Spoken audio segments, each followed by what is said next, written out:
അല്ല, അതിപ്പോൾ ഓരോ രാഷ്ട്രീയ പാർട്ടികൾക്കും അവരുടെ തീരുമാനങ്ങൾ എടുക്കാൻ സ്വാതന്ത്ര്യമുണ്ടല്ലോ. അതിപ്പോൾ ആരും അടിച്ചേൽപ്പിക്കേണ്ട കാര്യമൊന്നുമില്ല. പക്ഷേ എല്ലാ രാഷ്ട്രീയ പാർട്ടിയും ഈ ബില്ലിനെ കത്തിച്ച ആളാണ് ബഹുമാനപ്പെട്ട അന്ന് തമിഴ്നാട് മുഖ്യമന്ത്രിയായിരുന്നു സ്റ്റാലിൻ. അദ്ദേഹം അന്ന് പറഞ്ഞ കാര്യങ്ങളുണ്ട്. അത് അവരുടെ പാർട്ടിയാണ് തീരുമാനിക്കേണ്ടത്. അതിൽ മാറ്റം വരുത്തേണ്ട സമയമായിട്ടുണ്ടോ? ബിജെപിയുടെ നയത്തിൽ എന്തെങ്കിലും വ്യതിയാനം ഉണ്ടായിട്ടുണ്ടോ? ഇവരുടെ അജണ്ടയിൽ എന്തെങ്കിലും വ്യത്യാസം ഉണ്ടായിട്ടുണ്ടോ? അതൊക്കെ അവരാണ് തീരുമാനിക്കേണ്ടത്.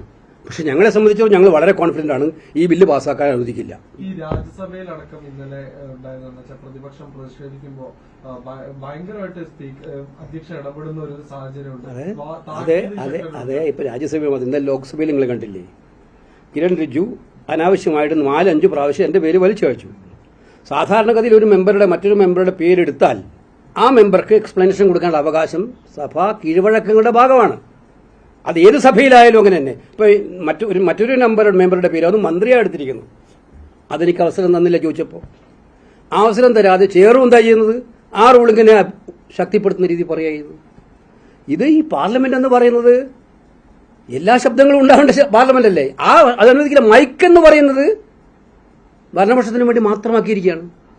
അല്ലാത്തപ്പോൾ ശാന്തമായി പാർലമെന്റ് നടക്കുമ്പോൾ ഏതെങ്കിലും സമയത്ത് മൈക്ക് കിട്ടിയെങ്കിലായി. അപ്പോഴും നമ്മൾ പ്രസംഗിക്കുന്നതിനകത്ത് ഏതെങ്കിലും ഒരു വാചകം സർക്കാരിനെതിരായാൽ അപ്പോൾ കട്ടാണ്, അല്ലെങ്കിൽ സഭാരേഖകൾ നീക്കം ചെയ്യും. ഒന്നുകിൽ സഭാരേഖകൾ നീക്കം ചെയ്യും, അല്ലെങ്കിൽ മൈക്ക് ഓഫ് ചെയ്യും. ഇതാണ് ഇവരുടെ പാർലമെന്ററി സിസ്റ്റം. പ്രതിപക്ഷം ഇങ്ങനെ ശക്തമായിട്ട് പ്രതിഷേധം തുടരുമ്പോൾ ചർച്ച കൂടാതെ ബില്ലുകൾ പാസ്സാക്കിക്കൊണ്ടിരിക്കുകയാണ്.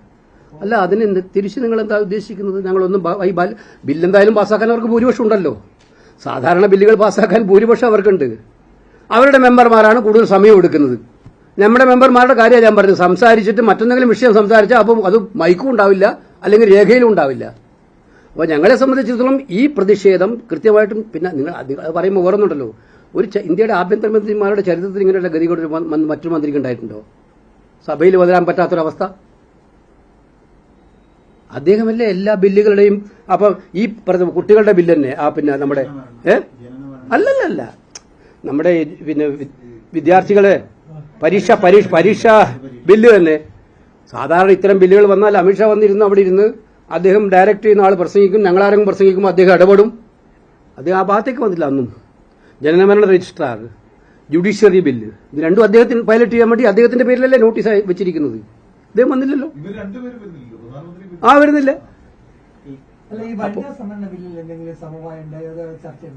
അല്ല, വനിതാ സംവരണ ബില്ല് ഞങ്ങളൊരു നിർദ്ദേശം നേരത്തെ പറഞ്ഞിട്ടുണ്ടല്ലോ. അത് വനിതാ സംവരണ ബില്ല് 2029 നടപ്പിലാക്കണം താല്പര്യമുണ്ടെങ്കിൽ ഞങ്ങൾ പൂർണ്ണമായിട്ടും അതിനെ വെൽക്കം ചെയ്യും. നിലവിലുള്ള സിസ്റ്റം വെച്ചിട്ട് അത് നടപ്പാക്കിക്കണം. എന്താ സംശയം? നിയമസഭകളിലും ലോക്സഭയിലും നിലവിലുള്ള സ്ട്രെങ്ത് വെച്ച് 1/3 വനിതകൾക്ക് കൊടുക്കണം. ഒരു പ്രശ്നമില്ലല്ലോ. ജാർഖണ്ഡിലെ വിദ്യാർത്ഥികളടക്കം വലിയ പ്രതിഷേധം നടത്തുന്നു. രാഹുൽ ഗാന്ധി ആ വിഷയത്തിൽ അല്ലല്ല, അതിനകത്ത് രാഹുൽ ഗാന്ധിക്ക് വളരെ കൺസേൺ ഉണ്ട്. രാഹുൽ ഗാന്ധി ആ കൺസേൺ ചീഫ് മിനിസ്റ്റർ അറിയിച്ചിട്ടുണ്ട്. ഞങ്ങളുടെ പാർട്ടി ഡെലിഗേഷൻ ഇന്നലെ മുഖ്യമന്ത്രിയെ പോയി കണ്ടിരുന്നു. ഞങ്ങളുടെ ഇൻചാർജ്, ആ സ്റ്റേറ്റിലെ ഇൻചാർജും അവിടുത്തെ ആളും NSUയും യൂത്ത് കോൺഗ്രസും ആ സമരത്തിൽ പങ്കെടുക്കുന്ന വിദ്യാർത്ഥികളെ സന്ദർശിച്ച് അവിടെ പോയി ഇരുന്നിരുന്നു. ഞങ്ങൾ കുട്ടികൾ എവിടെ നടത്തിയാലും, കേരളത്തിൽ നടത്തിയാലും ജാർഖണ്ഡിൽ നടത്തിയാലും, കുട്ടികൾ എവിടെയും വിദ്യാഭ്യാസപരമായ അവരുടെ ന്യായമായ ആവശ്യങ്ങൾ സമരം നടത്തിയാൽ അത് അവരോട് കേൾക്കാനും അവരോട് ചർച്ച ചെയ്യാനും തയ്യാറാണെന്ന നിലപാടിൽ ഒരു വ്യത്യാസമില്ല. അത് എല്ലായിടത്തും. അല്ല, കേന്ദ്രം സ്വാഭാവികമായിട്ടും ചെയ്യണമല്ലോ. സ്റ്റേറ്റ് ഗവൺമെന്റ് ഒഫീഷ്യലായിട്ട് മെമ്മോറണ്ടം വരുമായിരിക്കും. പക്ഷെ ആ മെമ്മോറണ്ടത്തിനനുസരിച്ച് സ്റ്റേറ്റിലെ നമ്മൾ MP-മാരെല്ലാം ശക്തമായിട്ട് ആവശ്യപ്പെടുന്നുണ്ടത് കേന്ദ്ര സഹായം ഉണ്ടാകും. ഇപ്പോൾ 27 പേരോളം മരിച്ചു കഴിഞ്ഞു ഇന്നത്തെ പോലെ തന്നെ. അപ്പോൾ ഒരുപാട് ദുരന്തങ്ങൾ, സത്യത്തിൽ പ്രളയ സമാനമായ ഒരു അന്തരീക്ഷമാണ് ഉണ്ടായത്.